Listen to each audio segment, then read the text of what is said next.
Okay, now the second half of acid-base regulation lecture. Combination of excess hydrogen with phosphate and ammonia buffers in the tubule generates new bicarbonate.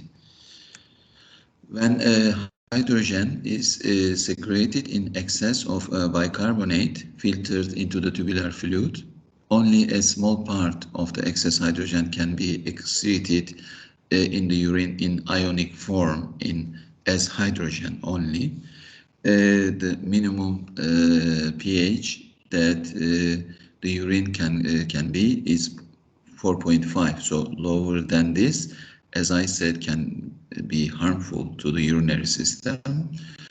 It corresponds to 10 to 45 millicoulomb per liter or 0.03 millicoulomb per liter hydrogen concentration.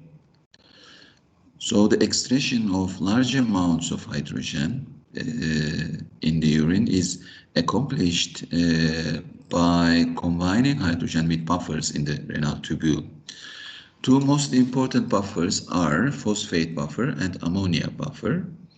For each hydrogen secreted that combines with a non-bicarbonate buffer, a new bicarbonate is formed in the renal tubule and tubular cells and will be added to the body fluids. Okay.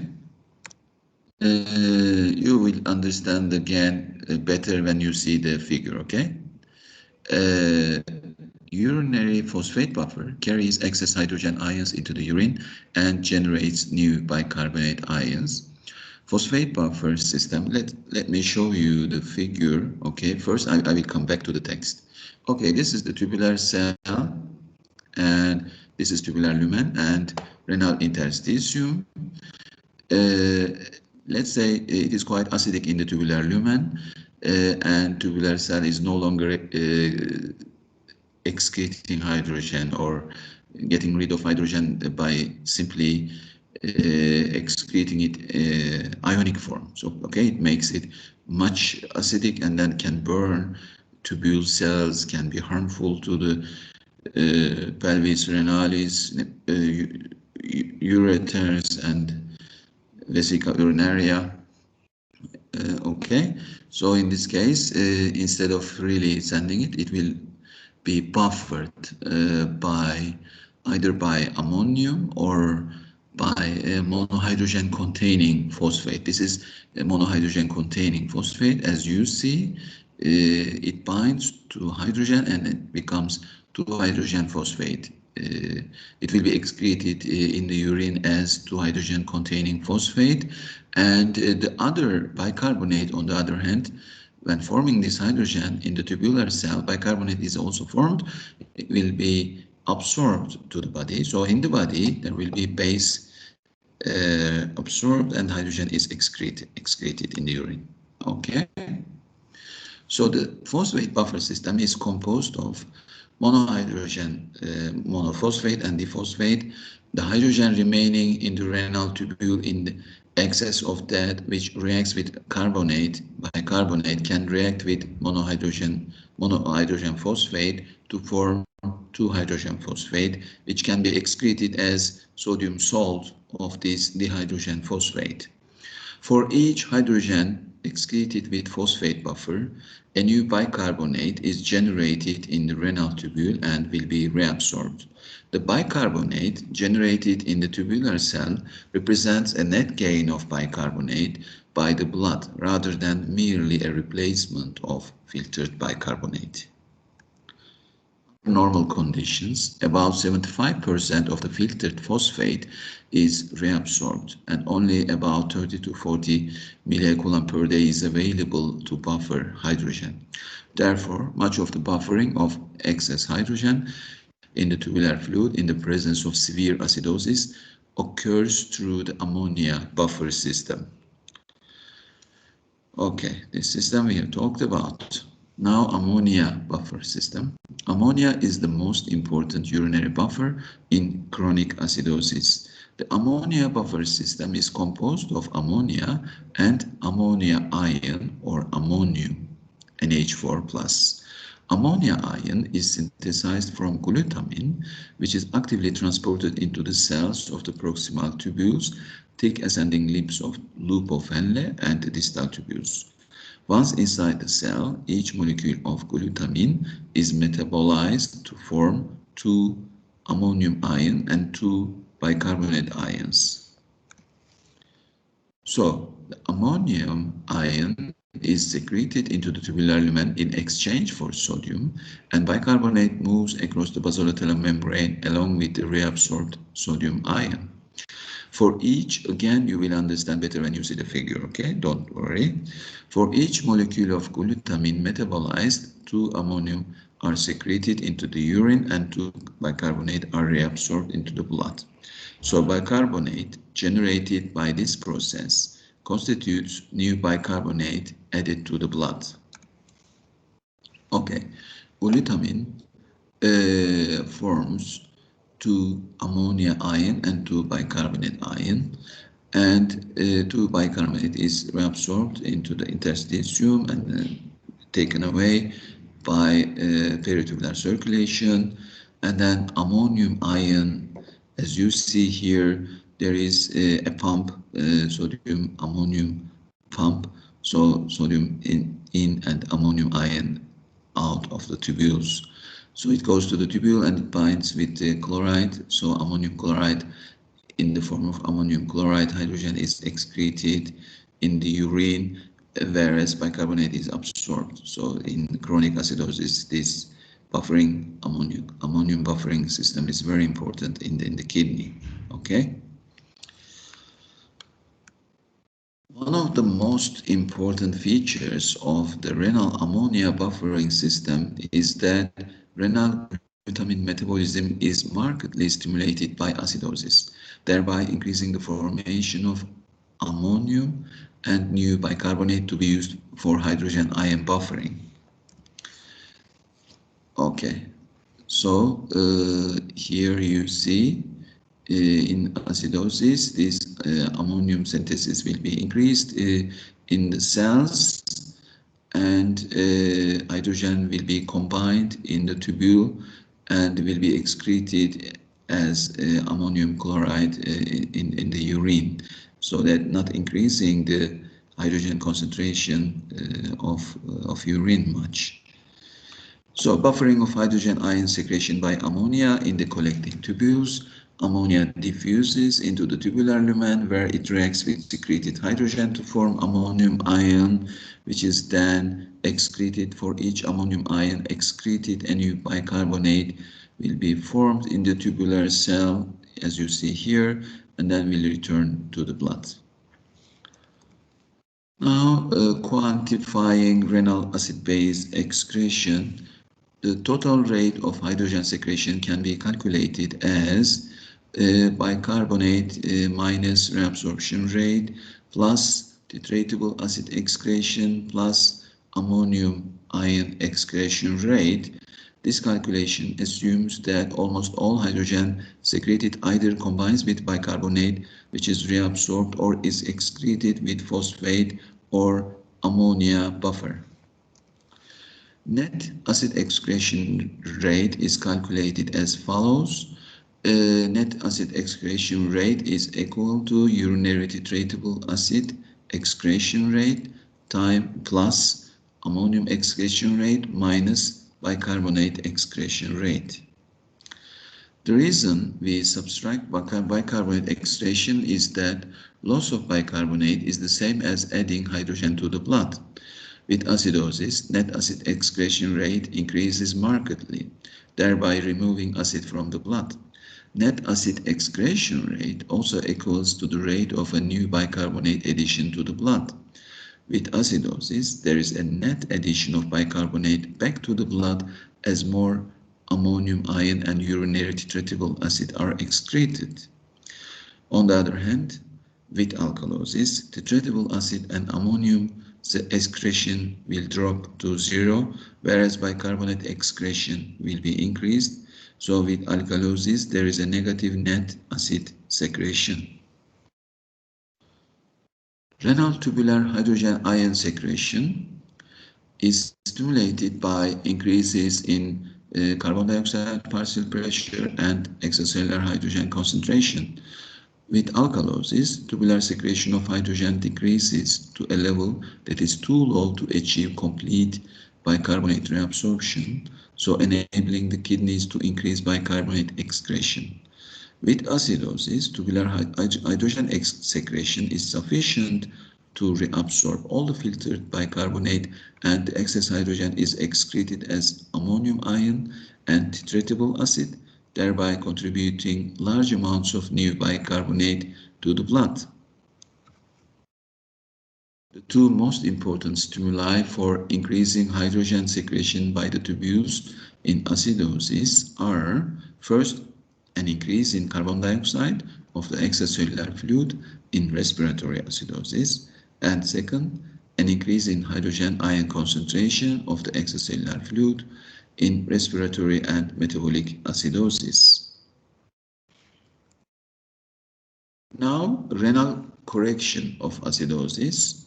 In this case, increased excretion of hydrogen and addition of bicarbonate to the extracellular fluid by the kidney. The condition of acidosis occurs when the arterial pH falls below 7.4. You know that if the decrease in pH is caused by a decrease in bicarbonate, this condition is referred to as metabolic acidosis, whereas a decrease in pH caused by an increase in carbon dioxide is referred to as respiratory acidosis. So when bicarbonate is affected, then the event is metabolic. When carbon dioxide concentration is affected, then it is respiratory. So this table is very important.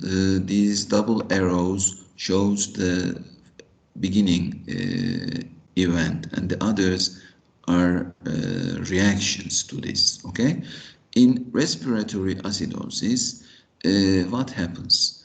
There is a problem in the respiratory system. Respiratory system is not working well, so cannot expel carbon dioxide away from the body. So carbon dioxide concentration starts to increase in the blood over 40 millimeter mercury normal value, and then this will cause an acidosis, increase in hydrogen ion concentration, and of course parallel to that, a decrease in the pH, it means. So in response to that, to this respiratory acidosis, our kidneys will respond, okay, will reabsorb more bicarbonate, and then blood bicarbonate concentration will be increased by increasing bicarbonate reabsorption from the kidney, okay? So this is a reaction. On the other hand, when there is respiratory alkalosis, in this case, the person is breathing faster and deeper, as bright example, if you remember.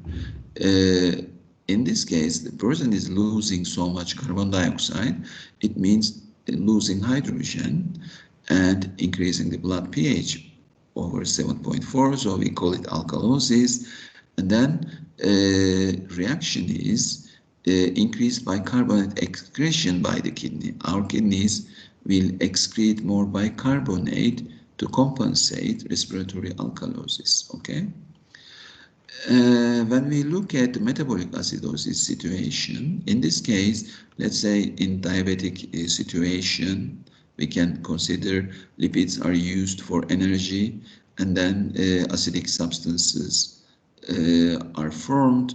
So there is a metabolic acidosis. They will be neutralized by blood bicarbonate. So blood bicarbonate concentration will go down, and in these patients, respiration will slow down, okay? There will be, as you see, an increase in hydrogen concentration and decrease in pH, it's okay. And then in response to diabetic acidosis, and then correction is respiratory. Respiration will slow down, and then carbon dioxide will be increased in the body, carbonic acid will be increased. So sorry,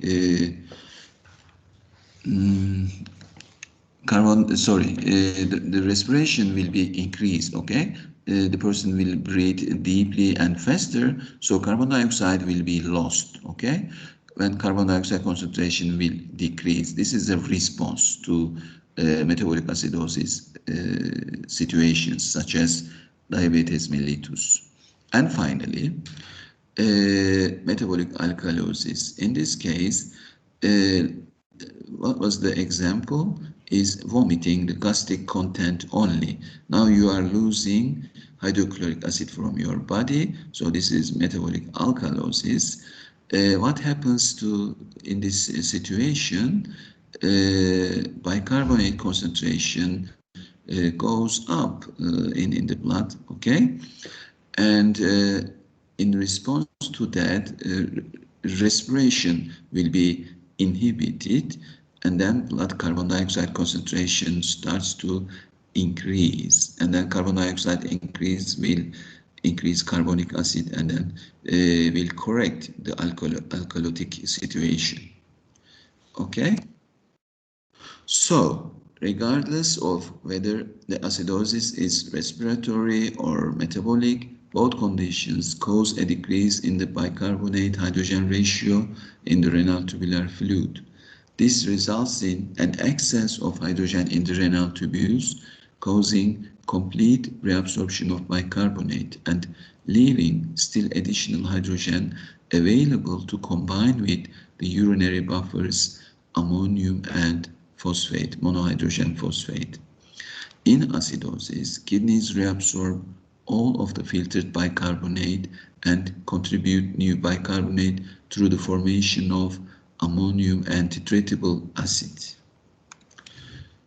Okay, when you see a patient, when you get the results, blood pH, blood carbon dioxide level, oxygen level, and bicarbonate concentration, and then you are going to evaluate the patient, okay? First, you will look at the pH, blood pH. If it is 7.4, it's okay, no problem. But if it is below 7.4, there is acidosis in this patient. Second, you are going to look at carbon dioxide and bicarbonate concentrations. If blood bicarbonate level is lower than 24 milliequivalent per liter, so it means that bicarbonate ions are used to neutralize blood hydrogen level, hydrogen concentration. So it means metabolic event. So there is a metabolic acidosis in this patient. So compensation will be respiratory. So the patient will start breathing deeply, and carbon dioxide level this time will be lower, will be decreased below normal 40 millimeter mercury level. Let's say there is acidosis, blood pH is below 7.4, and then when you check carbon dioxide concentration, you notice that blood carbon dioxide level is quite high compared with the normal 40 millimeter mercury. So you can say the situation is respiratory. So this is a respiratory acidosis. And our kidneys will compensate. In this case, they will increase bicarbonate reabsorption from the tubules, and blood bicarbonate level will be over 24 milliequivalent per liter. Okay, this was acidosis. How about alkalosis situation? If blood pH of this patient is 7.4 over 7.4, then this is alkalosis. When you look at the bicarbonate again, if it is over 24 milliequivalent per liter, it means that bicarbonate is affected, so the situation is metabolic. And respiratory system will compensate. There is alkalosis, so respiratory system will slow down the respiration, and then blood carbon dioxide concentration will start to increase, Okay, over 40 millimeter mercury, forming carbonic acid to neutralize alkalotic condition. Okay, to decrease alkalosis. How about respiratory alkalosis? When you determine the blood pH, it is over 77.4, so it is alkalosis. When you check the blood carbon dioxide level, you notice that it is already less than 40 millimeter mercury, and the compensation is by the kidneys. And what kidneys can do in respiratory alkalosis, they will increase bicarbonate excretion, okay, and blood bicarbonate level will be lower than 24 millicoulomb per liter in this case, because our kidneys is removing a high amount of bicarbonate this time. Okay, so this is very important flow chart algorithm. You will first check the blood pH and then check if it is acidotic or alkalotic. If it is less than 7.4, there is acidosis. It is over 7.4, then there is alkalosis. And you check bicarbonate and carbon dioxide, it will take you. But be careful which event is the first. Okay? Which event is the first? It's not that easy, of course, in daily clinical evaluation of the patients, because of compensations. Okay, there is another figure I will show you. It is much more complicated figure, but compensation also considered in that figure. Now, metabolic acidosis. Metabolic acidosis results from decreased bicarbonate in extracellular fluids. The decreased extracellular fluid bicarbonate concentration causes a decrease in glomerular filtration of bicarbonate.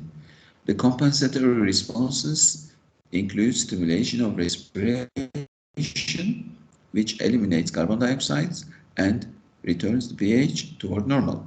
At the same time, renal compensation increases reabsorption of bicarbonate and excretion of titratable acid and ammonium ion, which leads to the formation of new bicarbonate and return of the pH toward normal again.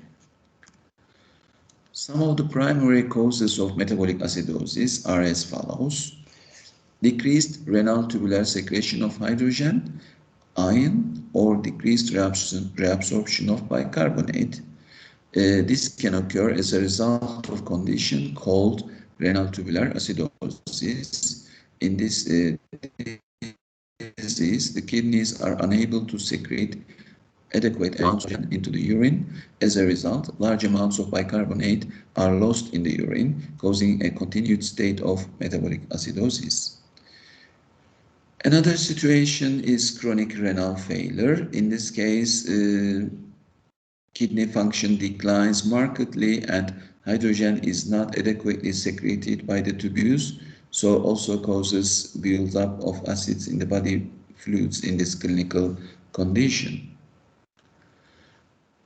Formation of excess metabolic acids in the body. An example in the metabolic acidosis that occurs with diabetes mellitus. In this disease, large amounts of acetic acid, alpha-butyric acid, acetone, etc., ketone bodies are formed from metabolism of fats. And finally, ingestion of excess metabolic acids. This can occur, for example, with ingestion of certain drugs such as acetylsalicylic acid. What is it? It is aspirin and methyl alcohol, which are metabolized to form formic acid. And excessive loss of base from the body fluids.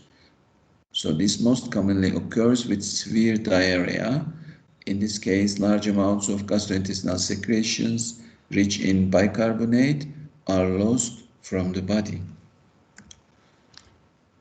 Now, respiratory acidosis. Respiratory acidosis is caused by decreased ventilation, which increases carbon dioxide partial pressure. A decrease in pulmonary ventilation rate increases partial pressure of carbon dioxide in the extracellular fluid. This will cause a rise in carbonic acid and hydrogen concentration and respiratory acidosis. So to compensate, increased carbon dioxide will stimulate hydrogen secretion by the renal tubules, causing increased bicarbonate reabsorption. So excess hydrogen remaining in the tubular cells will be combined with the buffers, especially ammonia, which leads to generation of new bicarbonate, which is back to the blood. These changes help return the plasma pH toward normal. So common causes of respiratory acidosis are pathological conditions that damage the respiratory centers in the brainstem or the ability of the lungs to eliminate carbon dioxide effectively. Examples are, for example, damage to the respiratory center in the medulla oblongata can cause respiratory acidosis, and obstruction of the respiratory passages, pneumonia, decreased pulmonary surface area such as emphysema, or any factor that interferes with the exchange of gases between blood and alveolar membrane can cause respiratory acidosis. Okay, this is a complicated graph. You see, here it is arterial blood pH value, here it is bicarbonate value, and here is the carbon dioxide value. Okay, evaluation. Blood hydrogen value, it can be normal, it can be acidic, or it can be alkalic. Okay, carbon dioxide concentration normally is 40 millimeter mercury. It can increase, so there is a respiratory problem. In this case, we consider, or it can decrease. In this case, there is an increase in the frequency and deepness of respiration. We think generally there is a compensation, or it can be intentional also. Okay, this is normal area. When we let's examine this figure.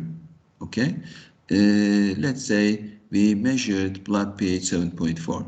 Okay, it is 7.4, and we look at other values. Let's look at the plasma bicarbonate concentration. If bicarbonate is below normal, so this is normal, 24. Let's say if it is lower, okay? Bicarbonate is lower, so it means that there is a metabolic acidosis. Compensation will be increased respiration, so carbon dioxide concentration will be lower, okay? Lower than normal value, lower than 40, I mean, okay? This is metabolic acidosis, and it is compensated by respiratory system. Let's look at here 7.6. It means there is alkalosis, okay? When we look at bicarbonate concentration, if it is affected, it means it can be a compensation in this case. First, we are going to look at blood carbon dioxide level. Blood carbon dioxide level is lower than 40 millimeter mercury, and after that, kidneys compensate in this condition. Kidneys increases bicarbonate excretion, so that bicarbonate is lost in the urine, so that bicarbonate level is decreased. Okay, it's not that easy to make comments on this figure. Okay, now it is written, it's easy to do this, but it's not that easy if there is nothing is written and you have values. You have to be very careful which event is the first. Okay, here acute respiratory acidosis in this case, as you see, carbon dioxide is increased and bicarbonate is a little bit increased. Afterwards, kidneys respond, increasing bicarbonate reabsorption so that neutralizing the acidic substances in the blood. So it's not that easy as you see.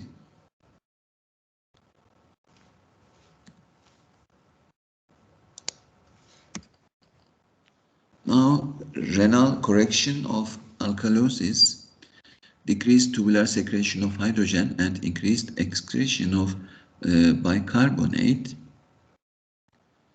Alkalosis occurs when the arterial pH rises above 7.4. If the increase in pH results mainly from an increase in plasma bicarbonate, it is called metabolic alkalosis. Whereas alkalosis caused by a decrease in carbon dioxide concentration, it is called respiratory alkalosis. Okay? Compensatory responses to alkalosis are basically opposite to those of acidosis. With alkalosis, bicarbonate to carbon dioxide ratio in the extracellular fluid will be increased, causing an increase in pH, so this means a decrease in nitrogen concentration. Regardless of whether the alkalosis is caused by metabolic or respiratory abnormalities, there is still an increase in bicarbonate to hydrogen ratio in the renal fluid. The net effect is an excess of bicarbonate that cannot be reabsorbed from the tubules and therefore excreted in the urine. With alkalosis, bicarbonate is removed from the extracellular fluid through renal excretion, which has the same effect as adding hydrogen to the extracellular fluid. Metabolic alkalosis results from increased bicarbonate in the extracellular fluid.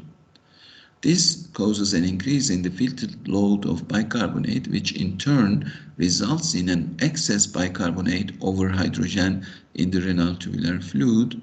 So excess bicarbonate in the tubular fluid fails to be reabsorbed because it does not have sufficient hydrogen, which it is going to react and therefore is excreted in the urine.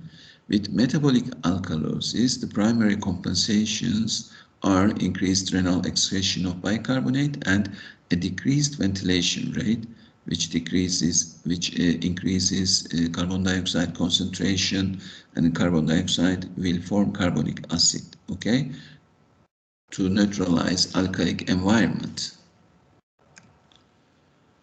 Metabolic alkalosis is not nearly as common as metabolic acidosis, but some of the main causes of metabolic alkalosis are excess aldosterone secretion. Excess aldosterone promotes excessive reabsorption of sodium ions in the distal tubule, you know it, and at the same time stimulates secretion of hydrogen by the intercalated cells of the collecting ducts. So it leads to increased secretion of hydrogen by kidneys, excessive production of bicarbonate by the kidneys, and therefore metabolic alkalosis will develop. Another example of metabolic alkalosis is vomiting of gastric contents only. Gastric contents, it's important. Vomiting the gastric contents alone, without vomiting lower gastrointestinal contents, causes loss of hydrochloric acid secreted by the stomach mucosa. How can you understand the patient is vomiting only gastric content? You can check it. If it has bile inside, with green color, then it is intestinal content. If there's no bile, then it is gastric content, okay? The net result is a loss of acid from the extracellular fluid and development of metabolic alkalosis. And ingestion of alkaline drugs. One of the most common causes of metabolic alkalosis is ingestion of drugs such as sodium bicarbonate, for the treatment of gastritis or peptic ulcer. So elderly people, they consume this sodium bicarbonate dust to relieve, to suppress their pain, stomach pain, okay? Respiratory alkalosis is caused by increased ventilation, which decreases carbon dioxide concentration in the blood. So respiratory alkalosis is rarely to physical pathological conditions. However, a psychoneurosis occasionally causes overbreathing to the extent that a person becomes alkalotic. I gave you the bride example. The bride has to serve to whole family and she gets tired and then starts breathing deeply and faster and become alkalotic and faint, and they will bring her to the emergency service, okay? So you will let her to breathe her own air by breathing into a bag. So she will breathe into a bag, she will expel carbon dioxide, and during inspiration she will inspire that carbon dioxide back. So the blood carbon dioxide level will not be decreased in this way by heavy breathing or frequent and deep breathing. A physiological respiratory alkalosis occurs when a person ascends to high altitude. Low oxygen content of the air stimulates respiration, which causes excessive loss of carbon dioxide and the development of mild respiratory alkalosis. So the primary compensations are chemical buffers of the body fluids and ability of the kidneys to increase bicarbonate excretion in this case. So table shows the various acid-base disturbances and characteristic changes in pH, hydrogen ion concentration, carbon dioxide and bicarbonate ion concentration. We have just examined this figure quickly. If we look at this table, beginning events are double arrows, okay? Let's check a few examples. If there is a problem with the respiratory system, the person is not breathing very well, so blood carbon dioxide concentration goes up. It means that carbonic acid will be increased, so it will increase hydrogen concentration. When hydrogen goes up, pH goes down. And in response to this, there will be renal compensation, so our kidneys will increase bicarbonate absorption so that blood bicarbonate concentration can go up. Okay, let's see another example. Metabolic acidosis in diabetes mellitus. Lipids are used for energy, so ketone bodies, acidic substances are formed, so they will be neutralized by bicarbonate, plasma bicarbonate. So plasma bicarbonate concentration goes down, and there is increased hydrogen concentration due to acidic substances formed by lipid use for energy in diabetic patients. So there will be acidosis in blood. Bicarbonate will be used to neutralize it, and respiratory system will compensate it, okay, by increasing the respiratory rate and speed and deepness. So there will be hyperventilation, so that blood carbon dioxide concentration will go down as compensation. Okay. I think that's all for today. So today we learned about acid-base regulation mechanisms. The blood pH, it is 7.4, and if it goes down, it is acidosis. If it goes up, then it is alkalosis. The most important buffer in the blood, in the extracellular fluid, is bicarbonate buffer system. Although this buffer has optimum pH, pK value is 6.1, It works in blood at pH value of 7.4, but still is very good buffer. Why is that? Because carbon dioxide is regulated by a respiratory system, and on the other hand, bicarbonate is regulated by renal system. In intracellular area, we have proteins, also phosphates. Phosphates are also important in the renal tubules.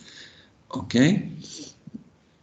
If there is a problem in the respiratory system, our kidneys try to compensate.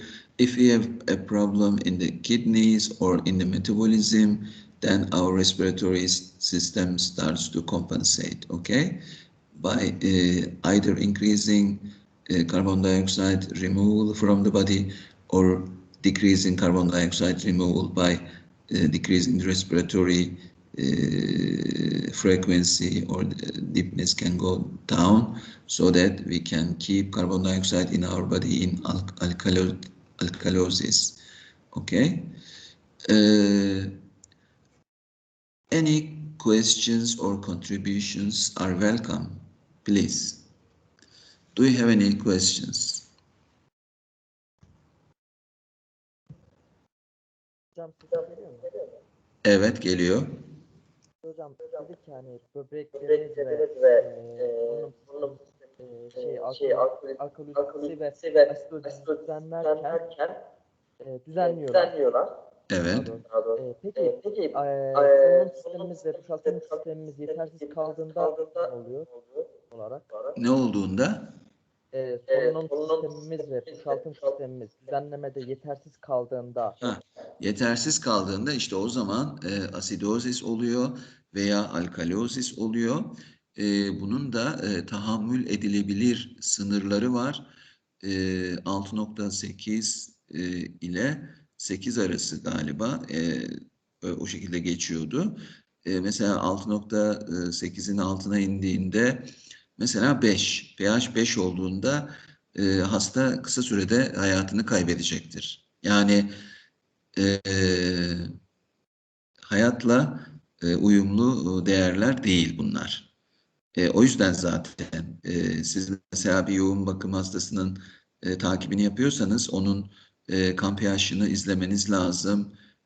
Kan pH'ı çok asidoza gidiyorsa siz yani intravenöz olarak onu düzeltmeye çalışabilirsiniz. Yani hastada asidoz varsa alkali solüsyonlar verebilirsiniz. Alkaloz varsa ve kişinin kendi solunum ve boşaltım sistemleri bunları düzeltmede yetersiz kalıyorsa ona göre sıvılar, tedaviler vererek asit-baz dengesini normal sınırlarda sürdürmeye çalışabilirsiniz. Ya da hastanın kan pH'inin normal fizyolojik sınırlarda devam etmesine yardımcı olabilirsiniz. Tamamdır hocam, teşekkür ediyorum. Estağfurullah. Başka soru veya katkı varsa alabiliriz.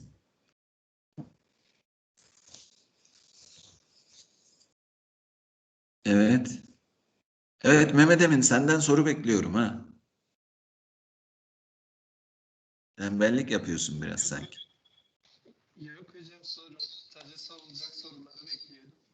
Evet. Soru yok diyorsun. Diyorsun ben yüksek nota kanalize oldum hocam. Bana ne diyorsun yani? Bu yazık şartlar. Evet. Hayat şartları. Evet. Başka soru veya katkı var mı arkadaşlar? Evet Puya, senden var mı? Her şeyi anladın mı? Puya, did you understand everything? Sorun yok hocam. Evet, understood everything. Allah Allah. Evet peki.